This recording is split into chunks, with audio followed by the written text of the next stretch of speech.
T. Kyle and Bradley. No, that's not the beat. It's T. Kyle. Oh, I thought it was, yeah, that's. And Bradley, welcome to right. Legends Only. I was mesmerized by your melody. Oh. Yeah. Okay, let's round two. T. Kyle. And Bradley. Welcome to Legends Only. T. Kyle. And Bradley. Welcome to Legends Only. Wow. Hello, everyone. Hello. Welcome to another episode of Legends Only, a weekly pop culture podcast where we talk about Legends Only. And welcome to our very first Deep in My Heart dive. I know. Deep in our hearts, we know it's only you. And we also know that this is a deeply beloved topic that we're about to get into. Mm-hmm. Deeply beloved album. So the inspiration for this Deep in My Heart dive does come from the Britney podcast, because that's essentially what we did for 20 years of her career. Yeah. So the concept for doing a deep dive is taking something and then diving deep into it. So yeah. Well, I feel like there's numerous inspirations for this specific episode. Oh, certainly. I don't think the girls are ready for it. I don't think they expected it. It's a little random, but it's not really random. It's not at all. So, one, it is the anniversary this week. Yeah, that's pretty much the reason. Well, no. We were talking about Dua last week and also the Sam Smith song. Right. And I was going to... Yeah. In preparation for this deep dive, I was like, wait a minute. We were just talking about how Dua went disco. Mm-hmm. Maybe that sound will come back. And then I was like, oh my God, we're doing Confessions, which is like very much, history repeating itself. It really is. The Sam Smith song samples I Feel Love. So does Confessions. Madonna. I'm like, oh my God. Time is a flat circle. A flat disco ball. Shattered glass on the floor. Yes. It is kind of a full circle moment. It is. And I'm like, oh my God, what if someone has a Confessions moment soon? We can only hope. I know, right? That'll never happen. But well, you never know. We can stay optimistic anyway. Yeah, so if you haven't guessed by now, the album that we're deep diving into is Madonna's 2005 studio album, Confessions on a Dance Floor. Mm-hmm. Now, this is very personal to me. A little more personal, raw. Can we try? That deep dive needs to come soon. That will come too. That's a slightly different. Artists. Speaking of legends, Confessions is admittedly, so this is going to get me in trouble with some fans, but also like I've done my homework since. Confessions was my official entry point into Madonna's career, and I think maybe yours. Not first toe in the water. Not first toe. My first actual memory is seeing the Frozen video on the TV at the Blockbuster in Milford. Oh my gosh, Blockbuster. Do you remember those? R.I.P. Wow. The kids don't know we actually had to rent videos. I know, you had to get in your car, convince your mom to give you $5, go to the store, try and find it in the shelves. Someone else probably already rented it. Mm-hmm. Wow. But struggle. Anyway, that's like my first memory of any sort of, and I was like, scared by it because she's like in the Frozen video, she's a witchy frozen. Sort of. She's frozen, and there's the ravens and the it's a very spiritual video, and now it's my favorite Madonna song. But anyway, 2005, I'm like really getting into my gayness at this point, like full on, because as we've talked about, 2003 was our coming out year. Mm-hmm. So now I'm starting to do the homework, and the era kicks off with a Motorola commercial, and there's like rumblings on prehistoric internet about this whole like disco comeback and this era and everything. And I remember so vividly the snippet dropping like September 2005. It was like a sped up version, I want to say, of the chorus. It was like 30 seconds or a minute. And it fundamentally changed my DNA. I was just 10 times gayer. Your for MDNA? It. I was MDNA. Thank you. Wait, okay. So backing up for a second. Okay. So when you saw the Frozen music video in Blockbuster. Yes. I thought, who was that scary woman? Know who she was? Like, rewind put ourselves back in our early days. Okay. So was that did you know the song? Like, did you stand the singles? Like, what was your Madonna stand-up? Because you are like a massive Madonna stan now. I had to do a lot of reverse stand-up because so much time had passed since I like formally got into being a fan. Now that I'm thinking about it, we had a whole moment with her with 2003, Me Against the Music, like, of course. But even up till that point, I don't think I really did the research. I just knew she was a legend. I knew nobody gets raised in society without vaguely knowing, Like a Virgin, these like a Prayer. Material Girl. Like, you hear those songs everywhere and it's inescapable, and you like know peripherally that this is a legend. But I didn't really like do the research until 2005. So like you knew she was a legend, but you didn't know why she was. Yeah, because as I always say, like Britney was my queen growing up always, but as I later learned, Madonna is the queen. Like that's what I always say. Britney's my favorite, but Madonna is the queen. Right. In the royal hierarchy of it all. Agreed. Same. I was like into all the singles, and for me, my not first memory, but my most vivid, and this is going to sound so homosexual, but I remember having Beautiful Stranger. Oh, yes, that too. On a cassette tape. Austin Powers. That you had to record off the radio, and you had to be like, I hope it's number 1 on Top 9 at 9 because I need to record this. And I was in my backyard on our swing set doing like twirls and like jumps off the swing set while listening to Beautiful Stranger and thinking that I was in a music video. Honestly, very underrated song also. Right? Yeah. Yeah. In looking back at my life, like before I really like took to stan culture and like went hard for artists, obviously Britney was there from the beginning, but Madonna was always like kind of there and I didn't notice. Like I do feel like I have flashes of like, yes, the Austin Powers soundtrack, like that video with Austin Powers and her like in the car and everything. I definitely remember that. I remember downloading Madonna songs on Kazaa. And TRL. I mean, she was still making videos and stuff. And it's just something clicked for me around. I mean, they say that like the albums around when you're like 15, 16 are the most impressionable time of like music impact on you. And that's really when I became such a nerd about music. And so I got the Immaculate Collection, which is like her almighty greatest hits. And then I did like the back research and I got into Vogue and everything. And I mean, we grew up, everyone knew Vogue already, but it's like I really understood why that was revolutionary and all that. And I did my homework basically. And then now I'm an insane fan who travels to Montreal to see opening night of Rebel Heart Tour and opening night of Madame X at BAM and all that shit. And she's taken every last dollar from me. I also remember the video for Die Another Day. Oh, yep. And I didn't really understand at the time why it made so many people angry and why there was all this backlash. Yes. And how the album, quote unquote, flopped and like all this stuff. Right. But I just remember people being mad at her. And I loved the song, loved the video, still do, and just thought, oh, it's just everyone hating on a woman, just like everyone hated on Britney when she was new. Right. I remember seeing her in that like black skin tight outfit, and it's like this fierce fight scene, and I was like, oh my God, I want to be that. Right.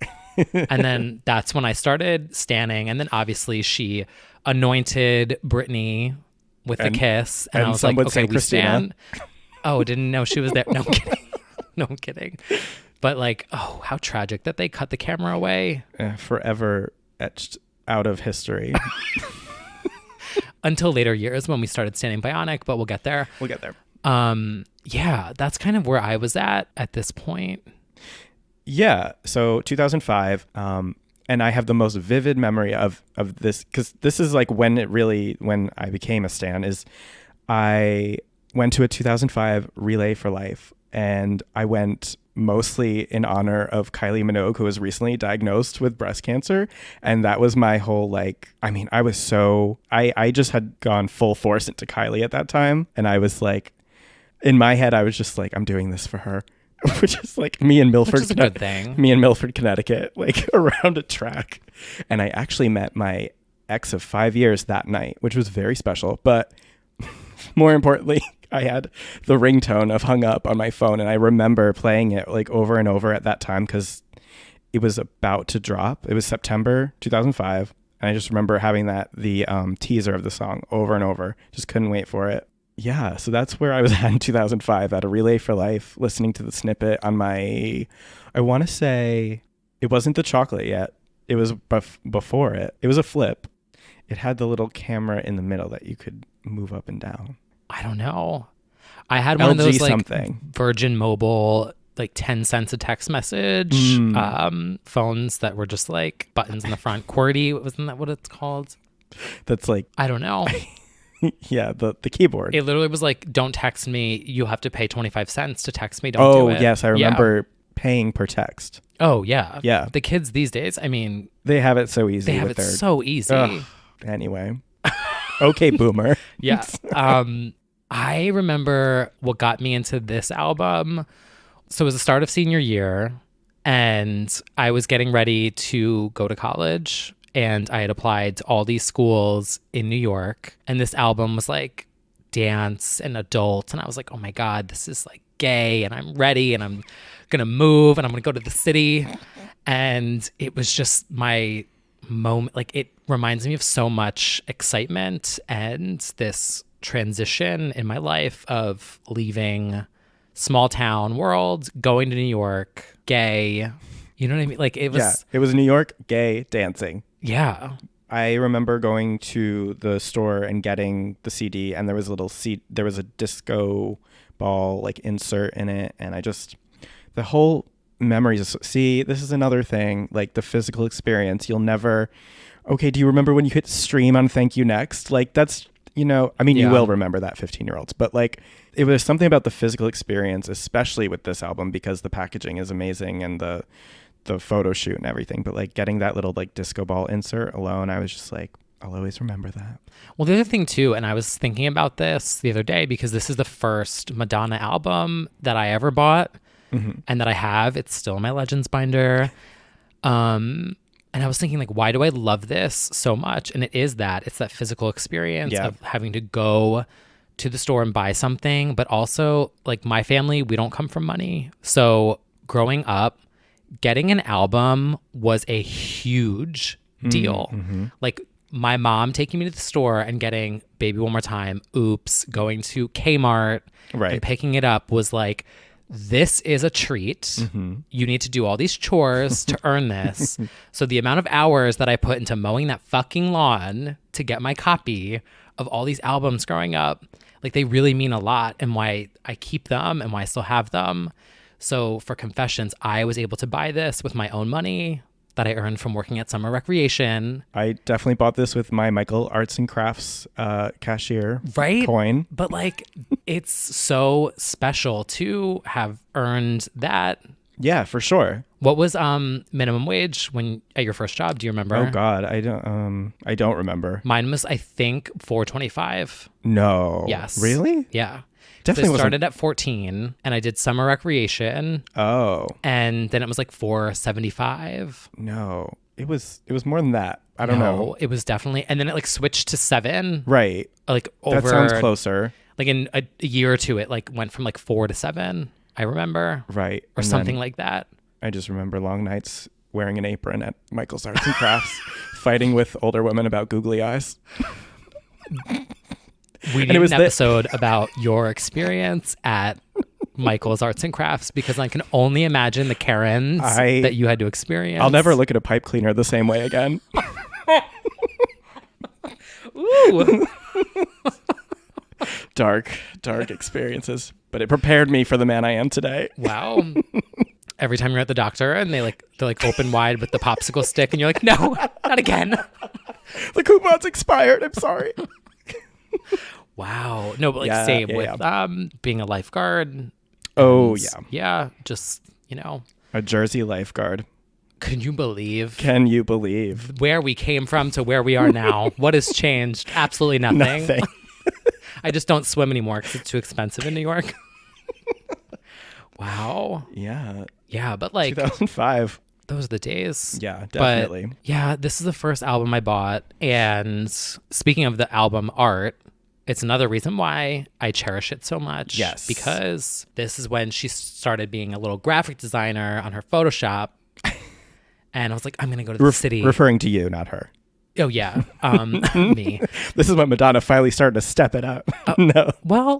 No. She's had like some No, really, she's really had good incredible ones album throughout the covers. entire- But this one's phenomenal. And I remember I was like, oh my God, it's black and neon and lights, which are all my favorite things. Right. And I just love it.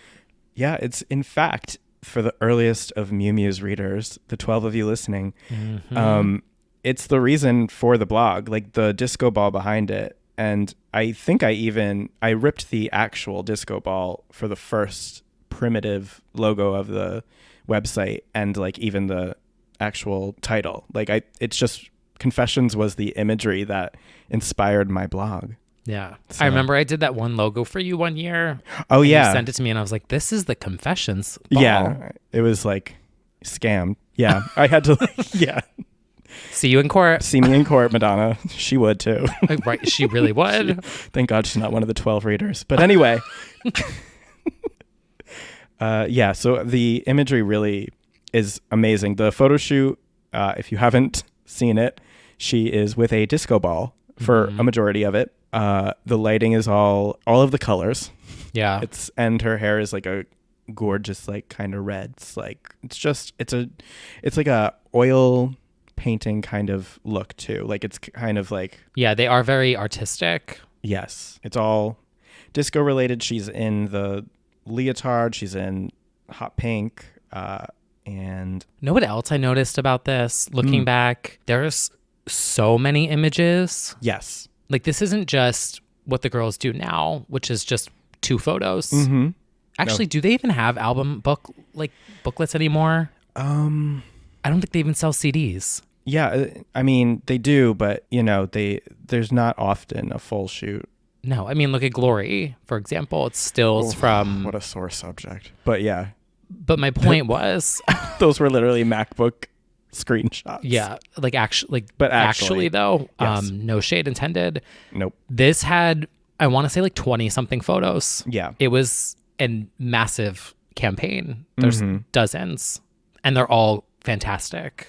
Yeah. One of my favorite shoots for an album campaign ever. It's so cohesive. I just love it. And it looks like the album sounds. Yeah.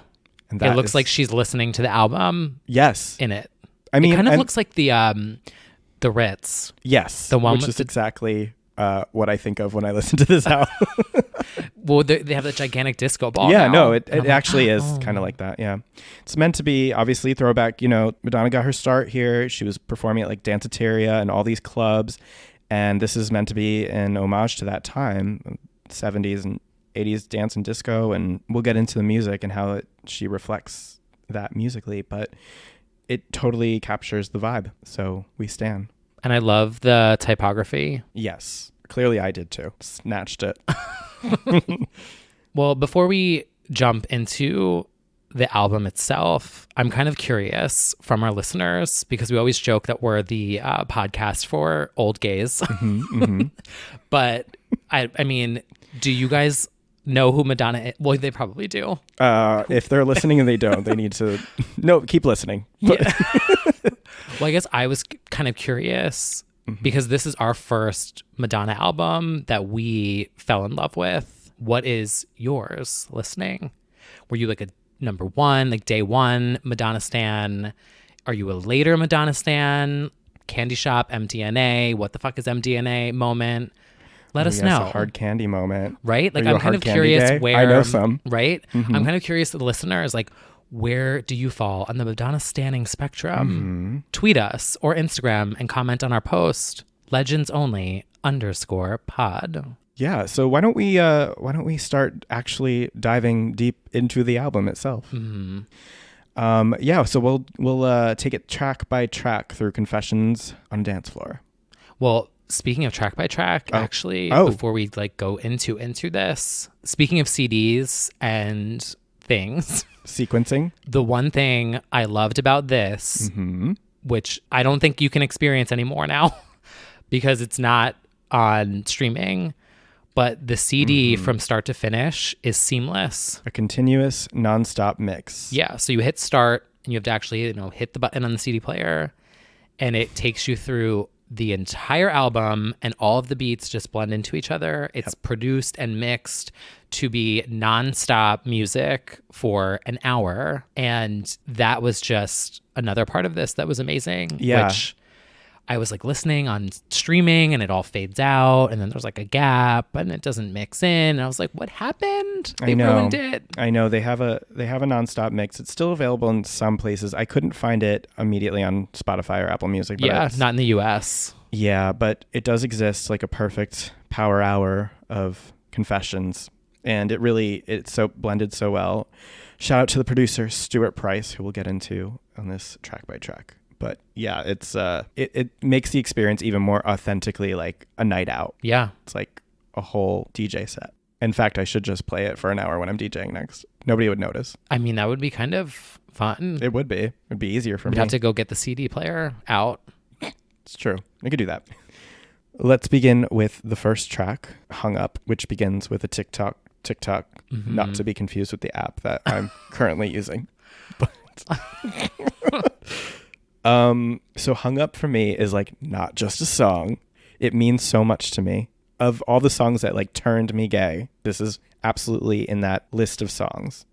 It contains everything I need. It is a dance, disco, gay, ABBA, Madonna. It's really that song for me. Well, I feel like this song was a moment. Yes, that too. Because she was coming off of, and correct me if I'm incorrect, because I will admit that I'm not as like versed in American life as like a stan would be. Right.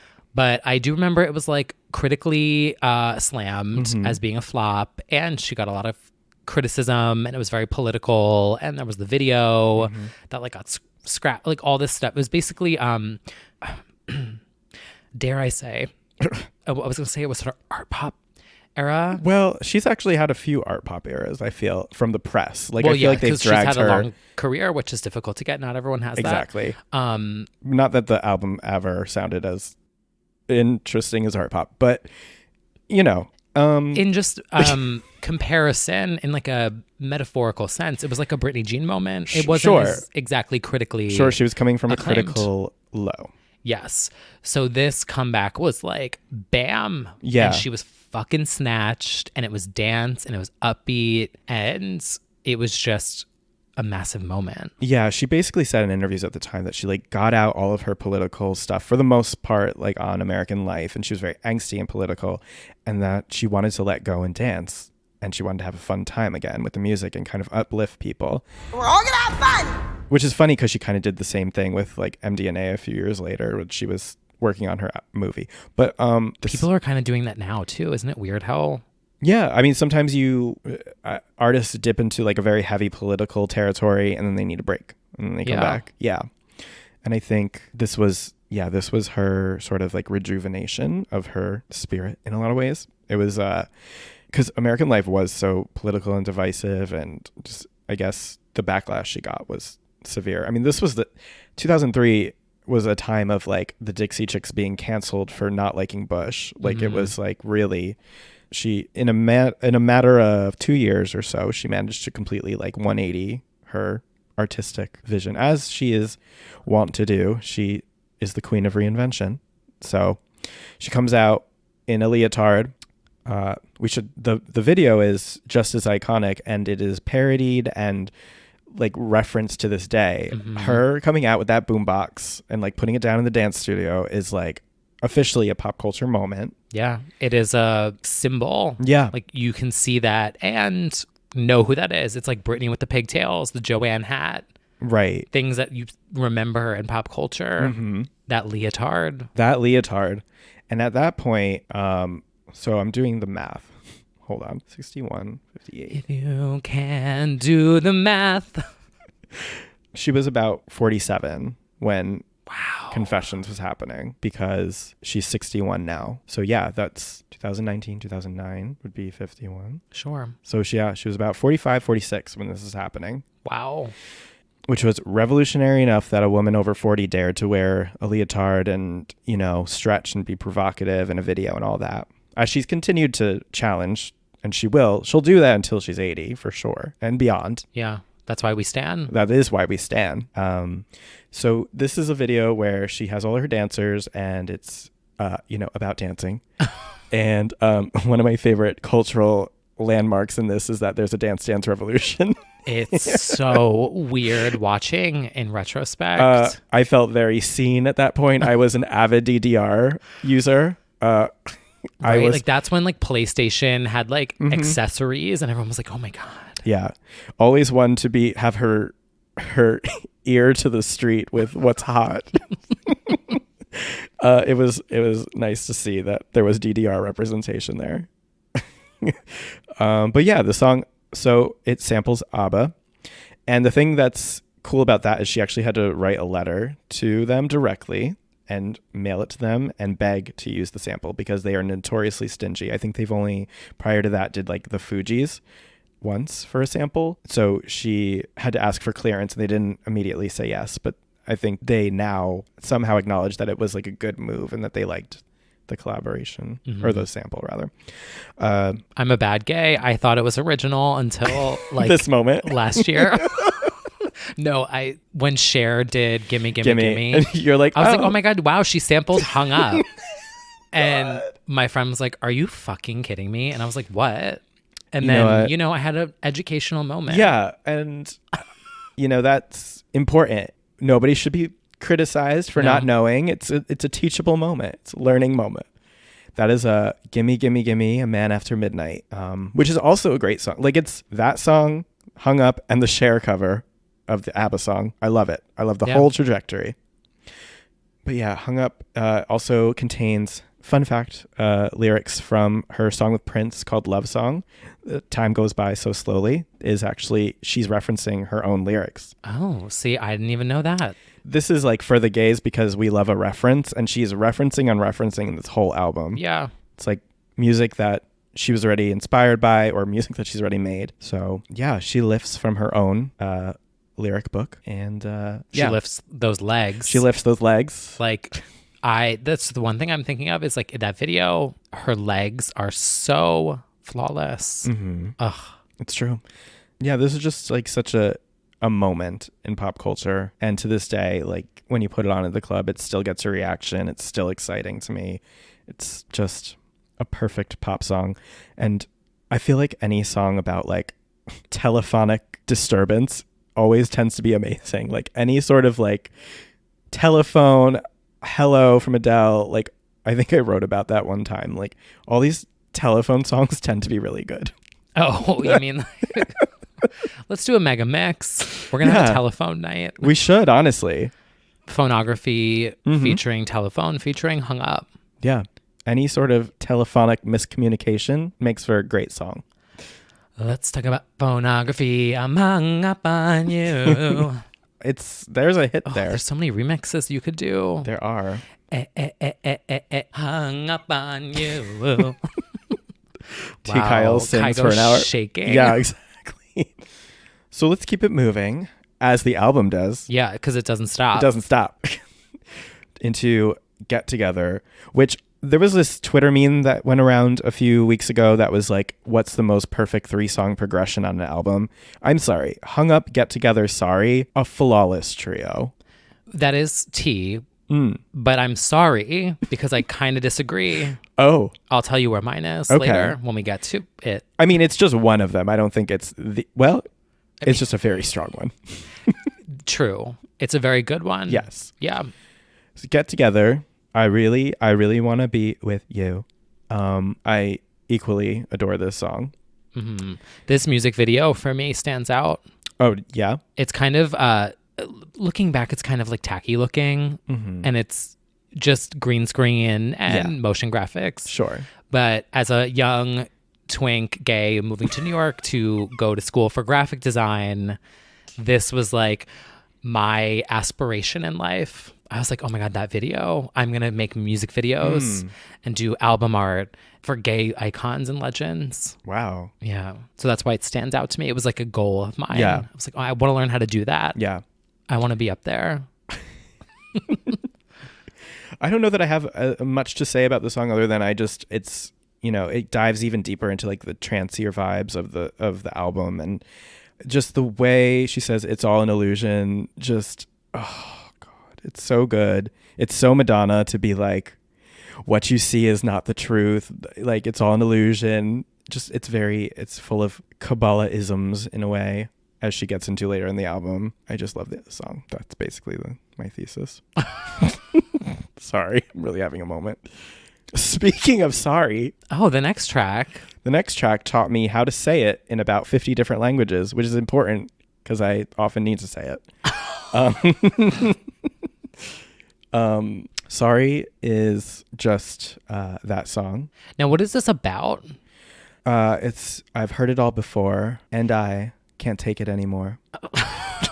I'm aware. I can read the lyrics aloud, but is this a response to a man, or is this response to media? I think she would tell you it can be whatever you think it is. Right. I always kind of envisioned this song as her inner dialogue to herself about she's heard it all before. Yeah. And I don't want to say I'm sorry. Yeah. Kind of like a response to backlash that she had received in the last album. Because I think that theme comes up a little bit. Yeah. A couple of times in this album. And I just love that she is having a transformative moment herself. Mm-hmm. Like, she's not ignoring what happened and all the criticism. Right. She's just moving on. Yes. She doesn't want to hear it. She doesn't want to know. Gomen nasai. She, like, the way she says half of it is so funny. Muche. What does she say? How does she say it? I don't know. I don't want to get canceled. Oh, that's fine. Yeah, I'll take that. You can get canceled again. It's a favorite. The whole album's a favorite, but this is a favorite. And the remix on the Confessions tour is great as well. Mm-hmm. Moving on to Future Lovers. Future Lovers starts to take that journey into Donna Summer world. Yeah. I Feel Love. And we get that full mashup in the opening of the Confessions tour. I love this song because it interpolates I Feel Love, which we talked about the episode before is like one of the most influential disco songs ever, as evidenced here. We love a Donna Summer moment, and it's like really futuristic and stuff. I mean, I don't know what else to say. I'm just like, it's so good. I like wish that I could play it for, that's all I'm thinking is I just wish I could blast it right now for you. It makes for a great tour intro. It certainly. Yeah. Well, and that's the other thing that stands out from this era to me is that visual of her in the disco ball opening up. And it's just, I mean, it's so simple and it's so minimalistic, but it's just stunning and so memorable. And also extremely expensive. I heard it was like covered in Swarovski crystals. Yeah, it looks expensive. Yes. It's quite a way to make an entrance. And I feel like that doesn't really happen anymore at pop concerts to that degree. No. The extravagance of it all. So, I mean, we'll keep talking about the tour, but like that intro is just exquisite with Future Lovers. And that's what I associate with that song is that tour. Yeah, this song is very intricate. I feel like, I mean, this whole album is. Yeah. But it kind of is a little softer, more muted, trancey moment. Yes, which this is like part of her. She perfectly marries her like spirituality with dance music. And I think this is one of the key songs on this album that are kind of like sort of mystical with a dance beat. Yeah. And it's very good. Should we move on to kind of it's not jarring, but it is lyrically a little bit of a step back. Yes.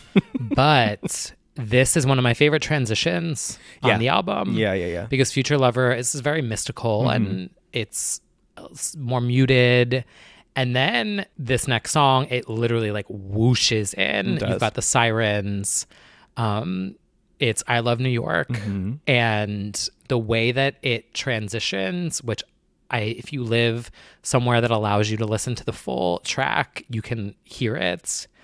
But it is so fucking good. It is. It really takes you to the streets of New York. Yeah. Before we lived here. And the way the beat comes in for this song, it's literally as if a taxi or a police car like flew past you while you're on the street. Very immersive. I love it. Yeah. It's so immersive. Yeah. This entire album, I know we always joke like, oh my God, listen with headphones or fans will be like, if you listen with headphones, it sounds better. Right. But actually, Yes. the way that this is produced, the sonic immersion in this album is fucking stellar. And it is not like anything they do anymore. Nope. The way that the audio goes from the left ear, can I even do it on this mic? You can practice it. Well, I can do it in post. Yeah, I'll do it in but post. Like the way the music comes over here and then it swoops around and then it's like over here. I don't know if that worked, but it literally takes you like forward, backward, left to right, in, out, up, down. It's so fucking cool. It is very cool. Just like New York. Do other cities make you sad? They make me feel like a dork. Yeah. Okay, lyrically, this song is a little Madonna has these moments when she writes sometimes where she's a bit on the nose. She thinks herself a comedian sometimes. Sometimes it works, sometimes it doesn't. I think there's a lot of sarcasm in this song. The funniest part about this song to me is like it's about loving New York, but it's mostly about shading every other city. Right. Just dragging LA, dragging London, Paris, and then she's going to go tour to all those places right. that she said were trash. This song was my shit though. Back in 2000, I mean, it's great. Like, I used to go, like when I would go to college tours, I would put this on and I'd be like, yeah, I'm moving to New York. Oh my God. Same. Meanwhile, I had never traveled in my life. I'd been like on one vacation as a kid and I'm just like strutting through and like, yeah, I'm going to New York. It really shows the like early to mid 2000s version of sassiness when she's like, just go to Texas. Isn't that where they golf? Or like, and which then she says, was a political shade. Yes. Because she changed that lyric on tour. The live version's a little different. Right. That's right. She comes for former President Bush. Yeah. If you don't like my attitude, then you can F off. She's very sassy in this song. She's basically Kelly Dodd when Kelly Dodd was like, you're a little twerp, frickin' dork. She's very that. Yeah. Lots of mommy sass. But sometimes the best messages are the simplest. And other places always make me mad. No other place like New York. You know the what? beat on this song is... this is my favorite part of the album. It's sort of like I Love New York is the hype song for me because I connect to it. Like moving here, coming here into like the next batch of songs is like the climax for me. Yeah. And I wonder, I mean, I don't know. I'm not like the gauge of taste or like Sonic, whatever. Stream Brooke Hogan's new single on iTunes. But the other thing I love about this album is that it's the perfect mix of tempo, like the way the beats pull in and out. It kind of has like breaks and comes back in and then slows down and then like speeds back up. Yeah. Yeah. She said she didn't want a flat out ballad on the album. She wanted it to be a dance record start to finish. And even though it has slower moments, it's never fully a ballad. No, never. So we go from I Love New York into Let It Will Be, which has one of my favorite bridges on the album. Like Just Watch Me Burn part. So good, especially live on the Confessions tour. This starts getting into Kabbalah Madonna, starts to get into even more spiritual undertones and stuff. I love Let It Will Be. It's so good. It's a stomper. There's not much to say that I can pull from this, but I just feel like it starts to incorporate some of her more spiritual thinking. Well, this song also, the message I get from it is that she's recognizing that no matter what she does, she's going to get criticized for it. So yeah, the line, just watch me burn, and then the beat kicks in. Yep. I just envision her like imagining herself burning at the stake, be like, which she does it. In Madam X. She did that literally in one of her most recent videos through Mickey Blanco. Now that I think about it. And she's like, just let it will be. Yeah. And which has been a prevailing theme throughout her whole music. Is like, you know, express yourself, just fuck it. I'm going to say what I'm going to say, like it or not, as she says later in the album. You know, love that for her. It's a great message. It is. She is the queen of empowerment without cheese ever. She does a empowerment song that doesn't feel like when we got hit over the head with empowerment songs from like 2010 to 12. Right. True.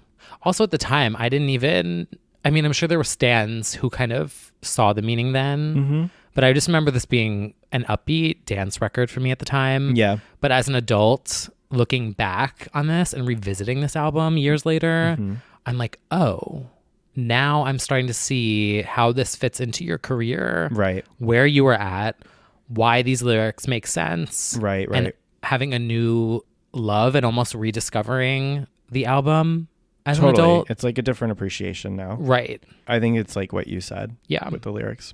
Also, I don't even know if I want to say this because I don't want to ruin the song. Oh God. But like, you know how I told you when I like hear things, I like am a visual person. Are any of you like that where you hear a song and you see things, or like you smell something and it brings you back to a place in time? Yeah. A memory. I'm just a very, what's that called? I don't know you. Like, do you listen to music? And I mean, I've almost been hit by a car so many times because when I'm listening to music, Get lost in the music. There are so many people who can attest to this. I'm guilty as charged. I have flown past people on the sidewalk so many times, not seen them, not heard them, completely ignored them, because when I'm listening to a song, I am like in my own music video. Yeah. No, Like that I'm happens to me basically regularly. Christina in Burlesque. Remember when she almost gets hit by the car because she's like dancing to the music? Yeah, I almost Literally got taken down last week. Oh, that's unfortunate. What were you listening to? I think it was the new Selena Gomez. And I was like, if I died listening to that fucking song. Oh, wow. Yeah. Anyway, not yet. Yeah. Didn't die yet. My point was that I just get like caught up in my own music videos. And you do with this one. My mind. But the music video that I was thinking of, and this is so stupid, and you guys are going to be like, I'm unsubscribing right now. But it kind of sounds like she's saying, let her be. Let her be. Okay. And I kind of think of like Sesame Street when they're like, let her be. Do you remember? Yes, I'm just wondering where this is going. It's not going anywhere. You're just thinking that Madonna's on the set of Sesame Street with Big Bird and I'm just Ernie, saying that yeah. And like, I think it she's should be shaking. a meme. Okay. Where okay. the one that lives in the trash can or whatever Oscar. is like pops out and he's like, just watch me burn. And then they're all like, And they they're set all like the trash flopping can on and fire. Yeah. and they're all like, let her be. Yeah, I'd say you definitely ruined that song. It's like this deep song about knowing success and fame. And you're like shaking your tits on Sesame Street. Yeah, it's like, hey, now let her be. Gotta let her be. And then Zoe just like busts out. You know that vine of Zoe? Yep. Like doing the death drop? Yeah. I think that's what I think of. Okay. So we need to make that a TikTok. That would be and a then great it can go viral, and then Madonna can thank us for having Confessions go viral X amount of years later. Fair enough. Yeah. Yeah. So let her be, and then let her see. Let it will be. either about, knowing the extent of fame and success, or about getting to Sesame Street. The alphabet. The alphabet. It does sound like she's saying let her be. Anyway, yeah. I didn't mean to take away from the song. I just thought it was funny, and I was like, oh my God, this could be a meme. And you can all thank Vine for that. Oh, we do. Because there was the Zoe Vine, and then there was another Vine where someone took Sesame Street with some letter. I forget what it was, though. Anyway, you're welcome for the free meme idea. Moving along, because I'm taking it extremely lowbrow, beneath the surface, to one of my, if not my favorite Madonna song of all time, is the next song. Wow. Yeah. I didn't see it coming. Oh, well... my brand. Like, what else is in store? No, but Forbidden Love is the next track. And this is one of my favorite Madonna songs ever. It really is fantastic. And of course, as a young gay, my only thought is like, oh, it's about gay rights. Yeah. Even though she says a boy and a girl. I'm just like, did she change the lyric on tour? I don't think so, but what she did do is she had the two male dancers during this, I'm pretty sure. And maybe that's... And they're supposed to represent, like, I believe Islam and Judaism. Like, I believe she had Israel-Palestine moment with that. Yes. Now that I think about it, yes. So she had 2 male dancers on the tour, interpretive dancing to this. I'm pretty sure that the meaning of it is just like, because she was sort of representing like different cultures at war, but it would also be like gay rights and any love that is forbidden. Right. Which across the globe, there are all around the world, forbidden girls. Yeah. Yeah. I thought the same thing too. I was like, this is very gay rights. Very gay rights. But for me, that plus the beat on this song is one of my favorites on the album. I think it is so rich. Mm-hmm. It is so intricate. It is so immersive. You have to listen with headphones. It's true. Just hearing the triangle, that's what that instrument is, right? I believe so. Oh, yes. Yes. The subtle dinging. Yes, it's like of the triangle. It's just so detailed. It is. It's beautiful. It's a beautiful song. It really is. And another fun fact, it's the name of a song from Bedtime Stories, her 1994 album. Oh, she has 2 forbidden loves. Yeah, a scandal a little bit. Also a great song, Bedtime Stories, sometimes my favorite Madonna album. But yeah, she self-references again by doing that. I did not know that. Mm-hmm. I also love when it builds up and there's the gay that's like 5. Yes. 4. And it's just like 1. And the beat stops and it picks back up. Right. It is such a power walking catwalk album song. Like, bitch, I was getting my life to this the other day. I did an 8-mile walk the other day. I listened to the album 3 times straight, and I was just strutting my fucking gay ass, and I was like, forbidden love, gay rights. 5, 4, 3, 2, 1. Like that last drop at the... Oh my God, I'm sweating. It's an experience. It really is. It's an escape. Mm-hmm. Which is what the forbidden lovers would like to do. So after we have a very intense forbidden romance, we pick it up a little bit with an empowering moment called Jump. This song gives me chills every time I listen to it, even still to this day. Wow. Yeah. There's a video for this as well. There's a lot of parkour. A lot of jumping. A lot of jumping. A little more literal. One would say that the concept... Did I just say a literal, more literal? Something more literal. Some would say the concept of the jump video is, jumping. Yeah. It's not a very deep symbolism moment. No, it's Madonna asking us if we are in fact ready to, which is a way of saying, like, are you ready to take on whatever you want in life? Which is a very Madonna-ism. It's a very Madonna type of song. It's about moving on to the next thing, always growing, always learning, always ready to take that next leap.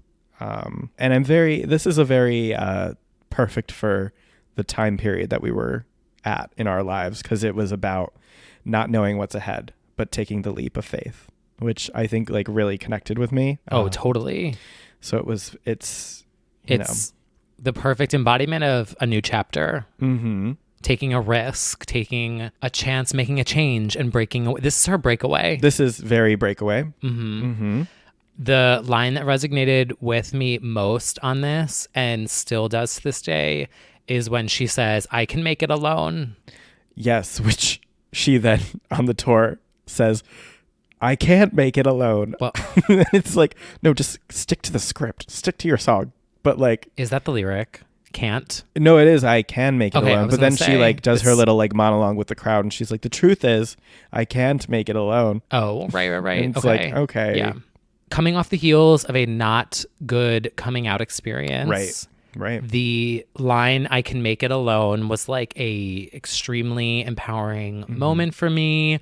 I moved to the city. I moved and went to college. I went to FIT. I was a very unstoppable force and was not going to let anything get in my way, stop me. I was on a mission, and this song was a theme song for that angsty teen moment. I think the song was also a theme song in The Devil Wears Prada. It was, isn't it? Yeah.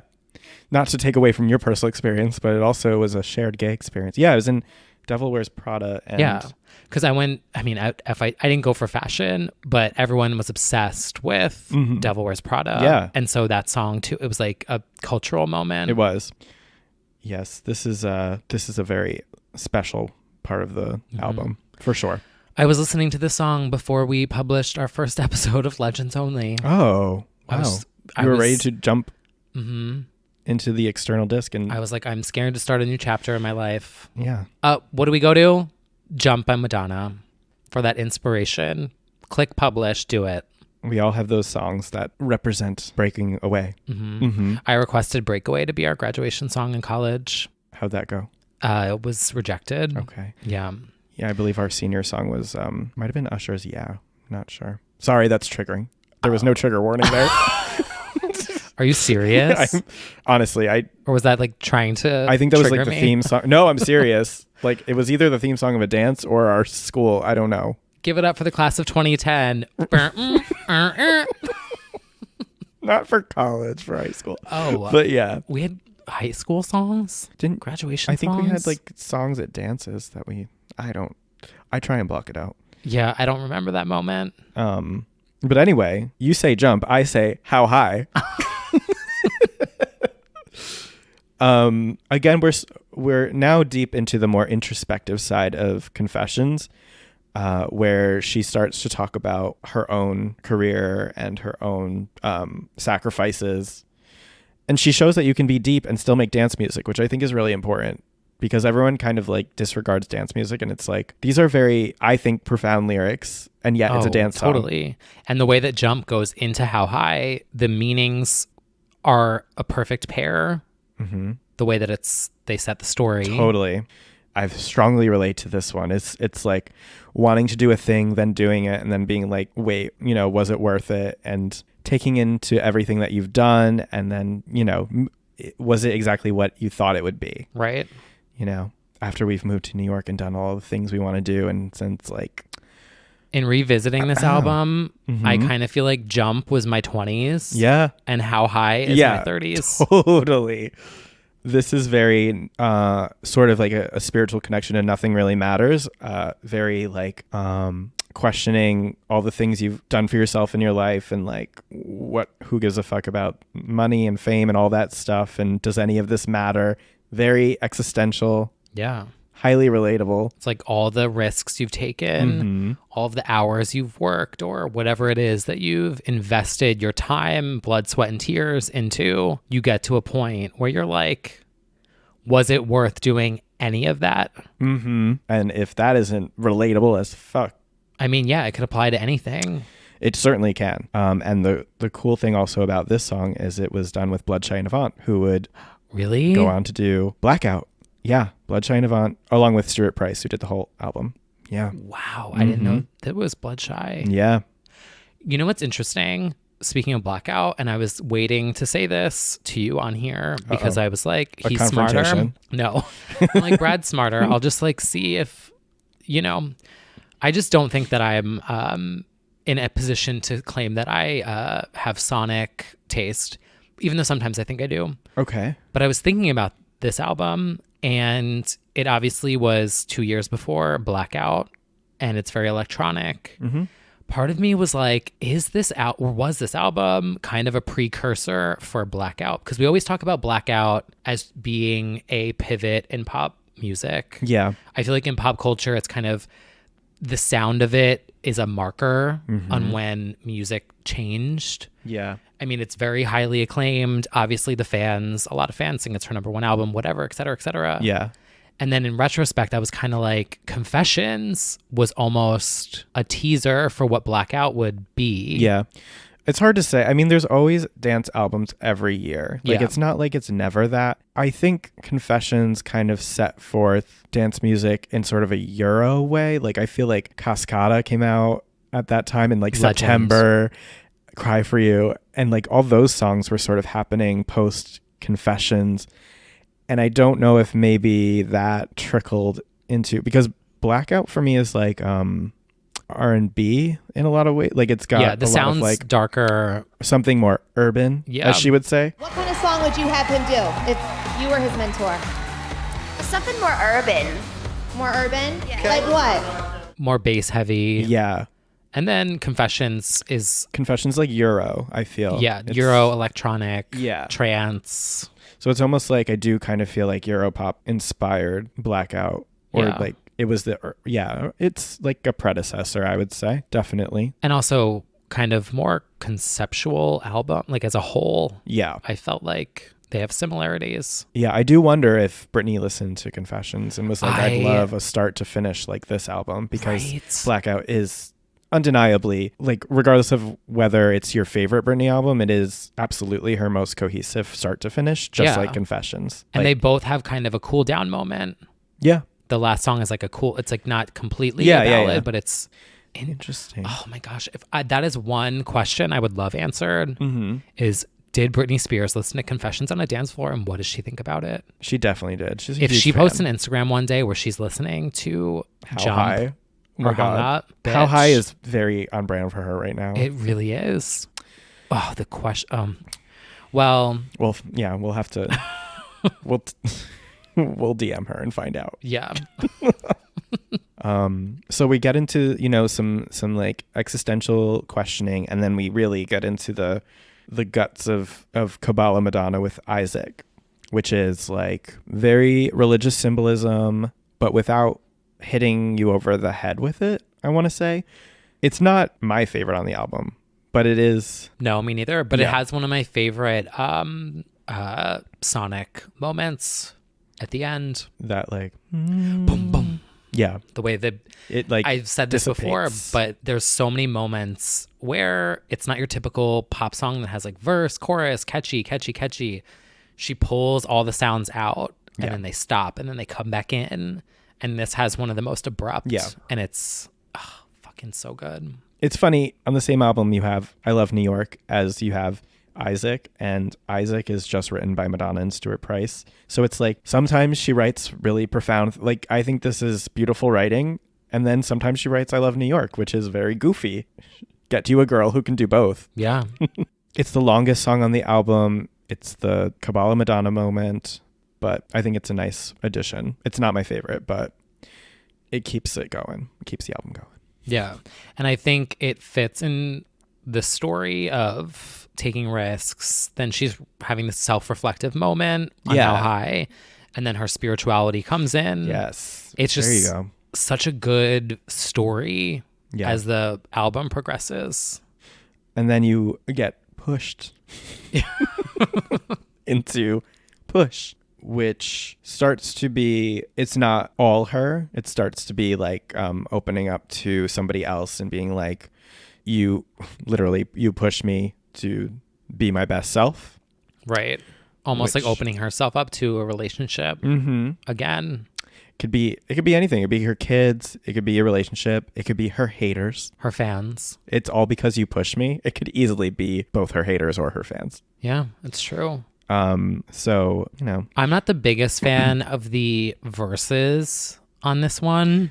yeah, They're kind of weak, yeah, but I love the chorus. that's true.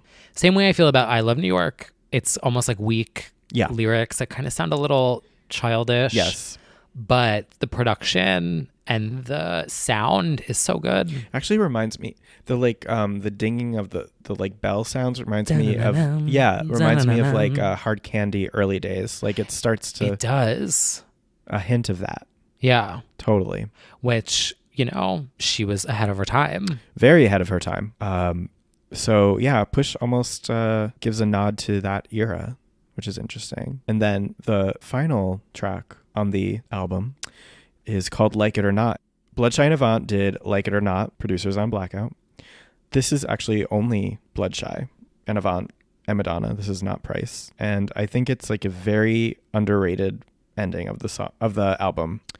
The performance on the tour kind of sold it to me. The strut with the chair, and she's like sassing the crowd on the catwalk. I think it's a very strong performance. I like the lyrics a lot. This is quintessential Madonna. Take me as I am, you can like it or not. I don't give a fuck. That kind of vibe. Was this supposed to sound kind of like American Life, the song? I don't think so. I feel like part, like I don't know, like the I don't know, the production of it sounds kind of similar to me. Um, It has a little edge to it. it definitely has an edge to it. It's is like more pointed than the rest of the album, I think. Yeah. Which I kind of love that it ends because obviously it's like this masterpiece. And at the end, I don't know how to explain it. No, I agree. It's a good defining statement to leave on, to be like, this is who I am. You can like it or not. Love me or leave me, because I'm never going to stop.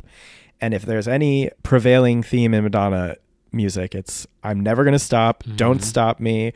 You'll never stop me. And she's going to say that until the day she dies. And then she'll have a recording that will play at her gravesite that'll say, you can't stop me. I'm still here. Yeah. I very much was like, this is her nod to people thinking that they had ended her. Yeah. And she's like, nope, that was a masterpiece. And I'm still here. And I'm going to be back again. And I just love it.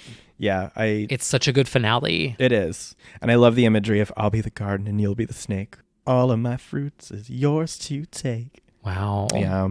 Her Reputation era. Truly. Yeah, she invented snakes. She invented having a bad reputation.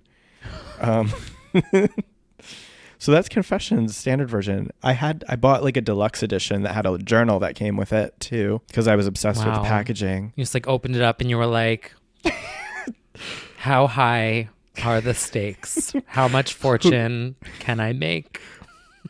What is my LJ Live Journal login? I forgot. That's basically where I was at in 2005. Yeah. What a strong album, to say the least. Sometimes I feel like, so sort of like how I get irritated about Britney fans who've come into the community with Blackout, I feel in a way that like some gays like us like came into Madonna in 2005 with Confessions. Guilty. Where she's lived so many lives before that, and I've had to like put in the research to understand why people loved her for so many different years of so many different eras. Not that it's hard to understand, but just to understand like what I missed basically. Mm-hmm. And I sometimes downplay Confessions because I'm like, I know that was like special to me, but like there are so many good eras, and my favorite eras are like erotica and bedtime stories. But like revisiting this for the deep dive, I was like, oh, it was so incredible. Such an incredible album and era. And the cohesiveness of it all is like astounding. Just visual, the tour, the photos, the everything. You talk about like a full package. Like she really did that. Granted, she's done it before, like erotica, that whole era also is seamless. But like it really is a moment, and it's especially important to me because it was my entry point into Madonna. Mm-hmm. Totally. And the tour, which I think we talked about how we were like too chicken to like go to concerts while we were like growing up, or at least I was. Well, I wasn't allowed to go to concerts. Okay. We didn't have money. My parents would have loved if I went out in general with friends. Oh. I was just, I was actually going to do Onyx Hotel, and then she hurt the knee right before Connecticut. Same. But I knew Confessions tour was coming up, and I was like, I can't do it. Yeah. I just couldn't do it. I was saving money for college. I was like, oh, I can't go. It was that too, but also, I didn't want to go alone to a. True. Like nobody was gonna. We would totally do now. Oh God, yes. I have done. Yes, but at that time, I was not going to be like a baby gay at a Madonna concert. Yeah. Unfortunately, I was too antisocial. But to that point, the reason I brought it up is I think Confessions tour is like my number one regret of like not attending, because.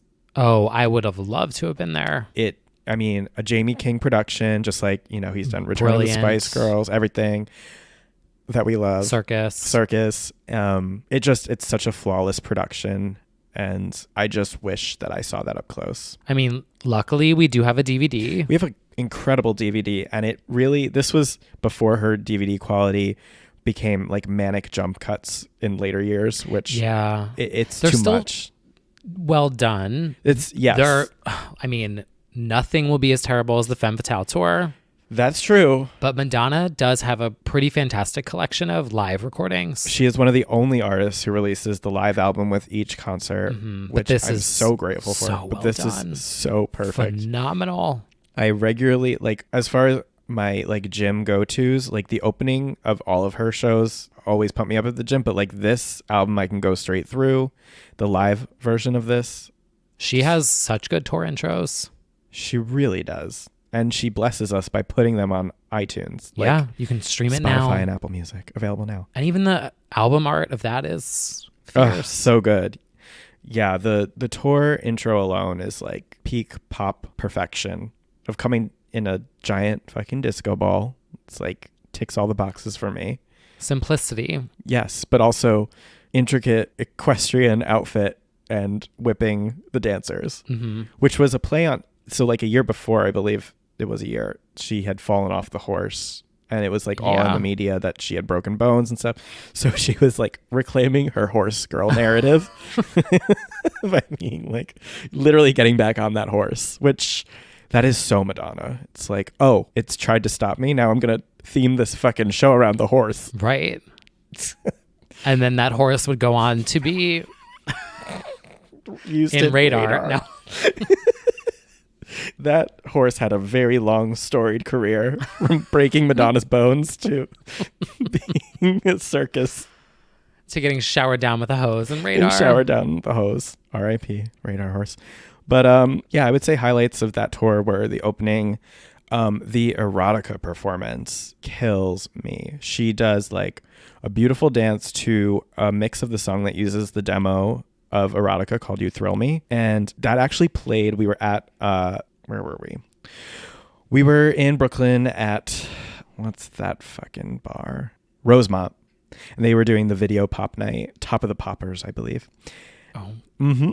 And they played that performance and people like were mesmerized by it. And then I heard like a who's that from, I was like, but that's us now when like, I know it is. It is. I know. It's hard and it's only going to get harder. And I realize this is cyclical and like every generation is going to have their moment of feeling old. So I feel like very vindicated that like all these baby gays will have their moment where a babyer gay is going to be like, who's Ariana Grande?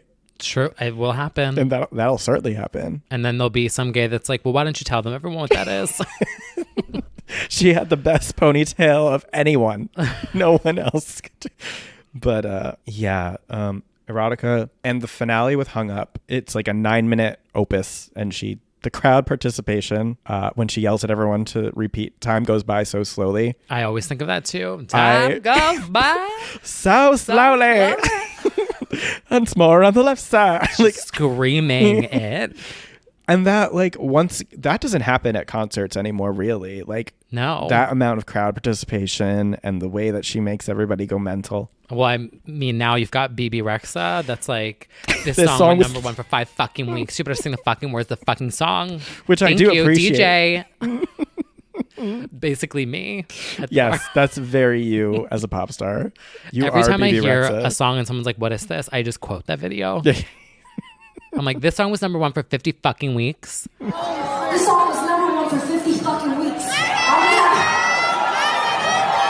You're gonna sing the fucking words if you know the fucking song. I don't care. Let's do it again, please. Thank you. Even though it like never charted. Right. Cyclical. It is cyclical. Which I think it's why it's such an interesting time to bring this album back up, because revisiting it as an adult, I had such a different experience with it. That's true too.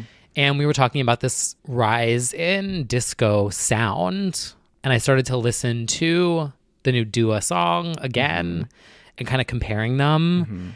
And I'm like, history repeating itself. Constantly. Yeah. Yeah.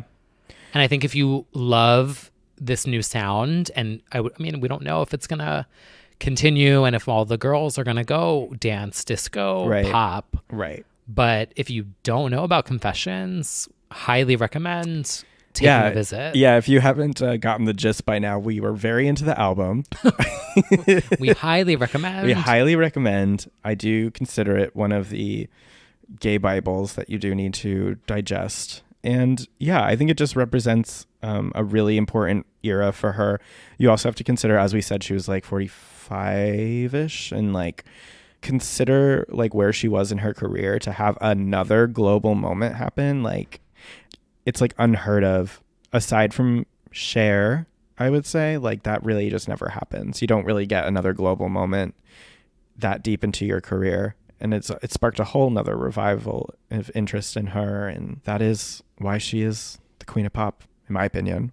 I mean, facts are facts, because this wouldn't be her last major moment. No. I feel like there was a lull with American Life. I mean, it was still very public, but there was a critical lull, and this kind of just reignited the spark for, I mean, it was number one everywhere. So she got the last laugh. She still does. Did that. She did that. Whether you like it or not. Oh my God, Like It or Not, featuring Sammy Sweetheart. I'm here and I'm staying. Whether Honestly, you should do that like remix. I'm here and I'm staying, whether you like it or not. Who are you talking to? I'm talking to you, Diana, Dina, whatever the fuck your name is. I didn't You're the new girl. Shut up, you stupid fucking bitch. Oh my God. I'm ruining all of the songs from the album I've ruined. Yes, you are. So on that note, before I continue to ruin any more songs for all of you, I think that's a good time to say goodbye. Wait, I have one more thing to ruin. Oh. I'm ready. One lowbrow thing is Heidi Montag, the end of that album, Love It or Leave It, I always thought was like It or Not. It's the same message, kind of. It is. So basically what I'm saying is Superficial is the Confessions of 2010. Oh my God. Superficial is literally her confessions. Yeah. Well, it's her own, I mean. It's her only confession on the dance It's her confessions, MDNA, Circus, Femme Fatale, because it's her only album. Yeah. It's all those things. Wow. And we'll get into that when we deep dive that beauty. Can we try and interview her? Absolutely. I'll DM She's her. available and selling crystals. Well, I support an entrepreneur. That's right. And we can literally, your question can be, were you inspired by Confessions on the Dance Floor? I'm serious. I'm going to ask her. Everyone take note. If we get an interview with Heidi Montag, we're going to make asking. Brad ask that question. Because my questions are not as highbrow as that. We're going to ask that. Yeah. Goals. My question's going to be like, where did you get the bodysuit that looks like Britney's VMA performance? Right. Wow, what an interesting observation. Thanks. Sometimes I do have really, really cool and different takes on things. Very left lane. Yeah. Well, that sure was very deep in our hearts of a deep dive. It was. Very personal connection. And if you guys liked this deep dive, we would like to know, because we want to do more of these. And we have a little announcement for you guys, something that we're introducing, because we told you that we want this to be more interactive and get input from you guys and have you guys actually help pick and choose the deep dives that we do. So we are officially introducing a Patreon page, which if you don't know what Patreon is, I can give you like a little, do we think the girls know? It's kind of like OnlyFans. Yep. but different. A little different. We haven't gotten we'll Brad see to... we'll see what we decide on for the tiers. I'm trying to convince Brad. No. I'm like, Brad, we got to pay for our hosting somehow. You know what? I'm down. Hosting as in like web hosting. Yeah. Not the kind. We've got to explain everything. We've got to lay it all out there. All right, fine. Okay. So we are introducing a Patreon. It is patreon.com/legendsonly. And what Patreon does is it allows people to subscribe to their favorite creators, artists, comic book writers, etc. Literally anything. And you subscribe with a monthly contribution that you get to decide what that is. And let me just also say, it may not be clear from the just listening casually, but Kyle is a independent producer of this podcast, and he spends hours upon hours editing all of my awful, not good vocal tics, and all of my vocal breaks. And the point is, he spent a lot of time on this project, and as a result, I think that the Patreon is such a great idea because it allows our listeners to show their appreciation for your very, very hard work, which often goes under the radar because of the effortless, seamless production value. Wow. Thank you. So It is a passion project. So yeah, but you should also get coin for it. I love editing out all of your pauses. Please. Yes. Thank you. Including this segment right here. Cool. So what you could do is you can go to patreon.com/legendsonly and you can check out the tiers right now. See whatever you feel comfortable contributing. It would be a huge, huge value to us to continue the podcast. And who knows, we'll throw in some surprises along the way. Yeah, and it just gets to be more interactive. Yeah, we really want to know what you guys actually want to hear for the deep dives, and we want you to guide those. So if you feel extremely strongly that Bionic needs to come next, then... Well, Bionic is happening. Right. 10 years of Bionic. But we want to hear from you, specifically what you'd like to hear from us. Yeah. And we're curious. What did you guys think? Did you enjoy this? And if you did, tweet us that is it bad to say the gay disco dancing? I believe believe he is him. gay. Yeah, It's basically me in a purple suit. right. There is literally every Wendy moment is applicable, but in this case, it's Wendy side-eyeing that gay who claimed he wasn't in high heels. He was wearing 6-inch heels. Have you ever tried to walk in 6-inch heels, ladies? I mean, I haven't. But I can imagine you might sway a little bit and lean on the walls. So there's that. Basically, I wish Wendy we could put side-eyeing that as an that audio. emoji. Oh, I know, right? Well, you guys know who he is. If you enjoyed this deep dive, tweet us, Instagram us, spam our comment section with the little disco the little queen, gay dancing disco queen in the purple suit. Love her. Love to see it. Okay, so that's all for this week. Thank you guys for... Oh, everyone who makes fun of me for repeating you. Okay, wait. It happened last week. I realized it in editing because I've done a lot. Yes, hours. I have listened to us talk for probably at least 80 hours, and I never saw it. And I caught it last week. I caught it eventually because somebody said that they were going to make a supercut of all the times I repeat. I thought it's just basic human agreement thing to be like, yeah, lots of things. Yeah, lots of things. Yeah, lots of things. Yeah. I don't know. I just did it. You did.